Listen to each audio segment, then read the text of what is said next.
இந்த லைட்டு பார்க்கவே ரொம்ப அழகாக இருக்குல்ல. ஆனால் அதுக்கு பின்னால் ஒரு உயிர் எவ்வளவு கஷ்டப்பட்டுட்டு இருக்கு தெரியுமா? அதை பார்க்க நம்ம பகலில் வந்து பார்க்கணும். இப்படி பக்கத்தில் இருந்து பார்க்கும்போது உங்களுக்கு ஓரளவுக்கு இங்கே என்ன நடந்துகிட்டு இருக்குன்னு தெரியும். இருந்தாலும் நம்ம பகலில் வந்து தெளிவாக பார்ப்போம்.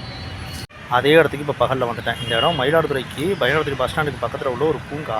இங்கே பாருங்கள், இதில் எல்லாத்தையும் பக்கத்தில் காட்டுறோம் பாருங்கள். அந்த லைட்டு முழுக்க ஆணி அடித்து மரத்தில் ஃபுல்லாக ஆணி அடிச்சிருக்காங்க. 2019 சமூக ஆர்வலர்கள் நீதிமன்றத்தில் வழக்கு தொடர்ந்து இந்த மாதிரி மரங்கள் ஆணி அடிக்கக்கூடாது, ஏறி ஆணி அடித்தா 25,000 அபராதம் அப்படின்னு சொல்லியுமே இங்கெல்லாம் கேட்குறதில்ல. இன்னும் சொல்லப்போனால் இதெல்லாம் கவர்மெண்ட்டோட இடத்துலையே, அரசாங்கத்தோட இடத்துலையே அப்படி ஆணி அடித்து வச்சுருக்காங்க. அதுவும் ஒரு லைட்டுக்காக, அழகுக்காக. இப்படி மரங்கள்லாம் ஆணி அடிச்சுக்கிட்டே போனோம்னா அந்த மரங்கள் கொஞ்சம் காலத்தில் அப்படியே நுண்ணுயிர்களால் தாக்கப்பட்டு, பூஞ்சைகளால் தாக்கப்பட்டு பட்டு போயிடும். மரத்தோட ஆயுள் பாதியாக குறைஞ்சிரும். அதனால தான் அது மாதிரி செய்யாதீங்கன்னு சொல்கிறாங்க. ஆனால் இன்னும் தொடர்ச்சியாக நடந்துக்கிட்டே தான் இருக்குது. இந்த ஒரு மரத்தில் மட்டும் இல்லை, இன்னொரு ஒரு பெரிய தூங்கு மூஞ்சி மரத்துலையும் அடிச்சிருக்காங்க பாருங்கள். பல வெளிநாடுகள்லையும் இந்த மாதிரி மரங்களில் விளக்குகள் பொருத்தப்படுது. ஆனால் அதெல்லாம் ஒட்டுறாங்களே தவிர இந்த மாதிரி ஆணி அடித்து க்ரூயல்ட்டி பண்ணுறதில்ல மரத்துக்கு. அதோட இந்த மாதிரி சாலை ஓர மரங்களில் ரிஃப்ளெக்டிவ் ஸ்டிக்கர்ஸை பொறுத்துறதுக்கும் ஒவ்வொரு மரத்துக்கும் 3-4 ஆணிகள் அடிக்கிறாங்க. இதில் என்ன கொடுமைன்னா இது எல்லாமே அரசு அதிகாரிகள் சார்பாக செய்யப்படுதுன்றது தான் இன்னும் வேதனை அளிக்குது.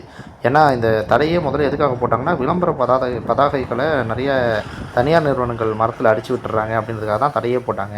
ஆனால் அரசாங்க அதிகாரிகளே இதான் பண்ணிகிட்டு இருக்காங்க. தயவு செஞ்சு மாற்றணும்.